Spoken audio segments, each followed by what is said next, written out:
Hey everyone, welcome back to the channel. Today I will be reviewing the Yes featuring Jon Anderson, Trevor Rabin, and Rick Wakeman live at the Apollo concert Blu-ray. It comes in your standard plastic Blu-ray case with a 6-page booklet containing a few photos and the set list and credits. So I've really come full circle on this particular Yes concert video. When I first watched it, I kind of wrote it off as a solid but ultimately unremarkable addition to my Yes collection. Good, sure, but nothing I felt compelled to revisit anytime soon. And honestly, it probably didn't help that I was watching it a few songs at a time with my wife, who's not exactly a huge Yes fan or even a prog fan in general. Because of that, I never really gave myself the chance to sit down, turn off the distractions, and fully immerse myself in the performance the way it really deserves.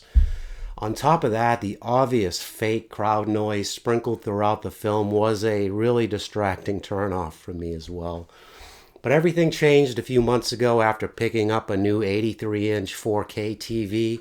I was inspired to revisit my entire Blu-ray concert collection, and that's when I decided to give this Yes show another shot. And this time, it was a completely different experience. Yes, featuring Jon Anderson, Trevor Rabin, and Rick Wakeman was filmed on March 25, 2017 at the Manchester Apollo in England. As soon as the intro kicked in, I was instantly reminded of that over-the-top fake crowd noise, something I'd honestly managed to forget about since the last time I watched this a few years ago. But this time, I powered through it for you guys. It definitely didn't hurt that they opened the show with an absolute ripping performance of Cinema, the short but explosive instrumental that kicks off side 2 of the 90125 album. Apparently Trevor Rabin has been keeping his chops up since the 80s because he was absolutely on fire here. Every riff and solo was sharp, confident, and totally locked in. Then there's Rick Wakeman, King Arthur of the keyboards, rocking a full-length, ornate cape, completely owning the stage. He commands the moment as he drives the opener straight into the Yes classic Perpetual Change, and it's nothing short of epic. Trevor Rabin truly shines on Hold On. At 63, both his vocals and guitar work are every bit as commanding as ever. This version also feels a lot more organic and less processed, without the iconic gated drum sound and ultra-polished production that Trevor Horn brought to the original album. It breathes more live energy, and it really works well here. I've Seen All Good People gets a powerful modern refresh thanks to Rabin's heavier, more pronounced guitar tones, but it still stays true to the spirit of the original masterpiece. And the harmony vocals were absolutely stunning. Rabin, Jon Anderson, and bassist Lee Pomeroy blend beautifully, delivering one of the strongest live versions of this song I've heard in a long while. Rabin's Lift Me Up stands out as a clear highlight from Yes's often polarizing Union album, or as Wakeman famously dubbed it, Onion, because it made him cry. The song has never sounded better than it does in this performance, though. And You and I features a stunning solo introduction from Rick Wakeman, while Rabin's subtle enhancements add beautiful texture throughout to make this quite a magical live performance. Rhythm of Love from 1987's Big Generator takes on a grittier, more immediate feel in this performance. Jon Anderson blissfully strums the acoustic guitar, adding a warm, organic texture, while Wakeman surprises with an electrifying improvised keyboard solo that really injects fresh energy into the song.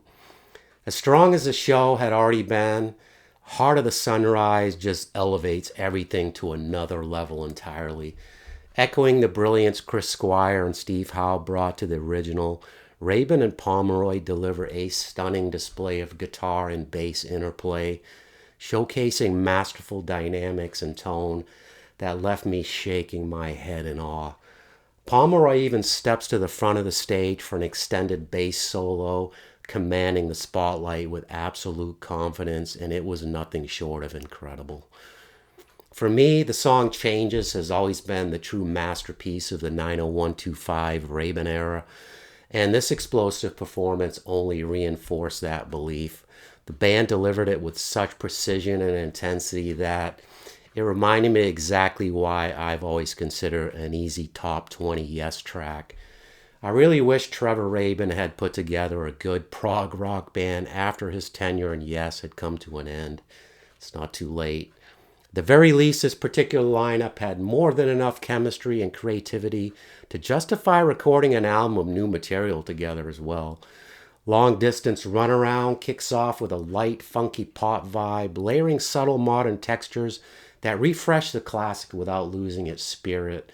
The arrangement gradually builds more seamlessly, sieging into a mind-blowing rendition of Chris Squire's solo showcase, The Fish. If ever a song truly lived up to its meaning, Awaken does exactly that. This breathtaking 22-minute performance genuinely stirred my emotions and reminded me why it remains such a masterpiece. Watching Rick Wakeman revisit this extraordinary piece was worth the price of the Blu-ray alone, and Jon Anderson just further cemented his legendary frontman status, delivering the song's epic climax with remarkable power and precision. Make It Easy was originally written and performed by Trevor Rabin in 1981, though it remained unreleased until its appearance on the Yes Years box set in 1991, and was later added as a bonus to the remastered edition of 90125. Here it serves as a brief instrumental prelude to Owner of a Lonely Heart, a track that has rarely, if ever, sounded more powerful than it does in the hands of Rabin and this exceptional band. Midway through the song, as Rabin launches into a fiery improvised guitar solo, Wakeman steps out from behind his towering array of keyboards with a keytar slung over his shoulder to meet Rabin center stage for an all-out duel. Jon Anderson watches in wide-eyed delight before strapping on his own acoustic guitar and joining the fray, sending the energy in the room soaring.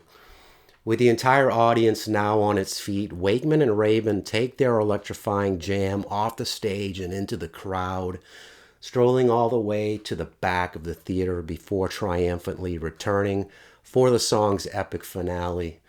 Roundabout serves as the encore, with Rabin and Wakeman delivering inspired improvisations. During the first verse, they introduce fresh chords and tonal colors that give the song a renewed vibrancy before settling back into that familiar groove by the second verse and locking in seamlessly with the rest of the band. During the performance, they were all jumping around, dancing, and smiling from ear to ear, and so was the entire crowd and myself. What a concert. When it comes to the production quality, aside from that distracting fake crowd noise I mentioned earlier, this is an exceptionally well-produced concert Blu-ray. Visually and sonically, it delivers a top-tier experience. The stage setup itself is fairly minimal, featuring a modest lighting rig and a large half-moon backdrop, illuminated with shifting color patterns throughout the show. While not particularly elaborate, it does complement the performance without becoming a distraction. Both the DTS HD Master Audio and LPCM 2.0 mixes sound phenomenal, offering clarity, depth, and impressive balance. The 1080p HD transfer is crisp and vibrant, and the dynamic camera work captures the energy of both the band and the audience beautifully, making for an immersive and very engaging viewing experience. There were no bonus features included with this Blu-ray, unfortunately. The setlist shown here featured only 12 songs, but we all know Yes has some pretty damn long ones, so the runtime was still a solid 2 hours.